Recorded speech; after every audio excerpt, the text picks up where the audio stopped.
What's up everyone, back for another beer review, and today just so happens to be Wednesday, which means it's time for another Western New York Wednesday here on the channel.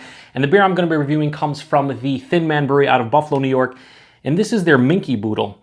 So they are calling this a raspberry sour ale, comes in at 7% alcohol by volume, no IBUs listed, and at time of review, this is exactly 2 weeks old. And the bottom here it says beautiful, and hopefully it is. So for those of you who have ever seen Space Ghosts, you guys will get the reference to this name.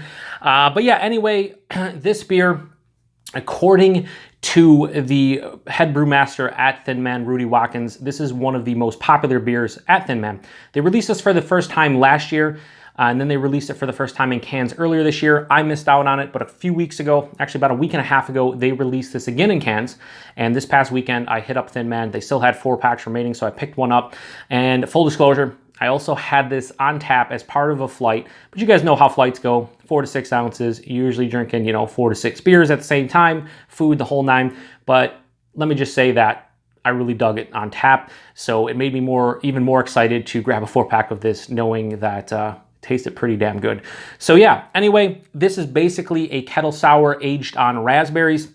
I don't think they're using vanilla or lactose or anything like that, so pretty damn cool. I want to give a shout out. Let me do a roll here just to make sure. I want to give a shout out to Brian over at Buffalo Beer Reviews, a fellow beer tuber. He reviewed this last week, and when I saw the way the beer looked, I was super pumped, and I wanted to try it. I even told him this is one of the beers that I haven't picked up from them, so now I get to try it. But yeah, anyway, they actually did a fresh fruited version of this for their 2nd anniversary summer solstice party that used double the raspberries, and seeing some of those pictures on social media, damn, it looked like a fruit smoothie. Anyway, use the proper hashtag, but fuck that hashtag, Thin Man Brewery glass, and look at that color. I mean, that's just a beautiful color, honestly. Now, they say it looks like fuchsia. I guess you could say that. Yeah, it does. It has a fuchsia color to it, this like purplish, deep red color to it, a finger of a light pink head, and it just looks like a fucking beautiful beer. So let me turn around from the Thin Man and just show you guys. I mean, that just looks beautiful. The fresh fruited version had like, chunks of the, the sediment from the raspberry on it. It just looked amazing, but this also looks amazing. So, you know what? Let's get a nose. I don't know how many like raspberries per, how many pounds of raspberry per like barrel or whatever they're using, but it's a shit ton because this smells like all the fresh raspberries. Yeah, there's like an acidity here that it's really weird because it doesn't smell super tart or sour, but there's an acidic tone to this one. But then you're hit with like the fresher raspberry characters you'd get in a nice, sweeter, fresh raspberry.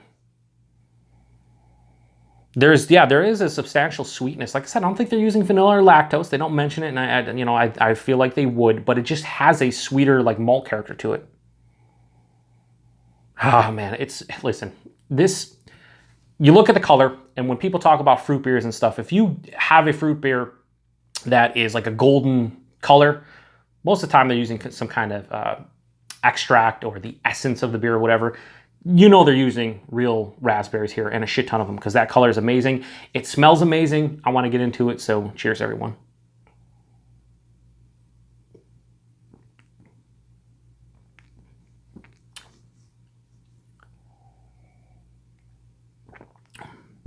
This beer isn't amazing. Let me just start by saying that. And I know that sounds weird, but this beer isn't like over the top, holy shit, run from the rooftops, tell everybody about it. But what it is a well-made kettle sour with raspberries. That's what it is. It's tart, not sour. It has a nice acidity to it. It also finishes quite dry. The body's a little bit light. It's 7%. Paul over at PA Brew News, he would be like, this is a bit thin. And it is.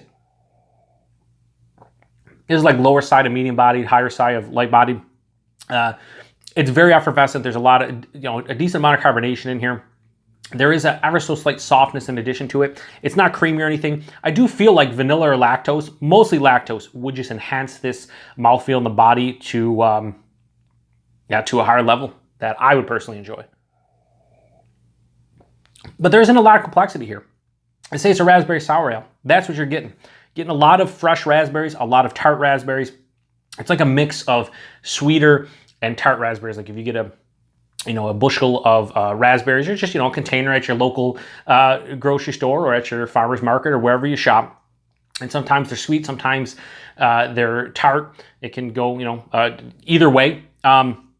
This one, kind of the same thing. It has a nice battle. When I say battle, it's a balance, but it's a battle. Like you're hit with right up front the sweet malt character, a little bit of like a sweeter raspberry, and as it passes through the palate, get more of that tart raspberry. It finishes pretty damn dry. Not super dry, but pretty dry, and makes you go back for more. There isn't any bitterness here at all. There's not a lot of crazy characters going on. I could, pull shit out of my ass right now and be like, oh, there's this and that. There's raspberries, both sweet and tart. Big malt character. There's acidic tone to this one. And that's pretty much it. Not much more to say about this one other than it's a very well done beer. They say raspberry sour ale. It's a kettle sour aged on raspberries. They hit the nail on the head.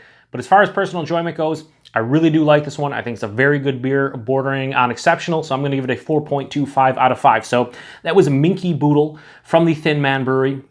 And I'm giving it a 4.25 out of 5.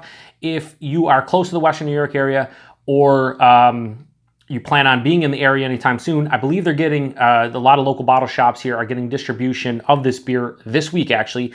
And they still had 4-packs left at the brewery. So if you're in, around downtown Buffalo and you want to hit up Thin Man, they're on Elmwood Ave, do so. I think the 4-pack was like $16.99, so a bit expensive, but you're talking $4.50 for a can of something that looks like this and tastes really damn good. So appreciate you guys stopping by another Western New York Wednesday beer review here on the Beer Patrol. Please like, comment, subscribe, and until the next one, cheers.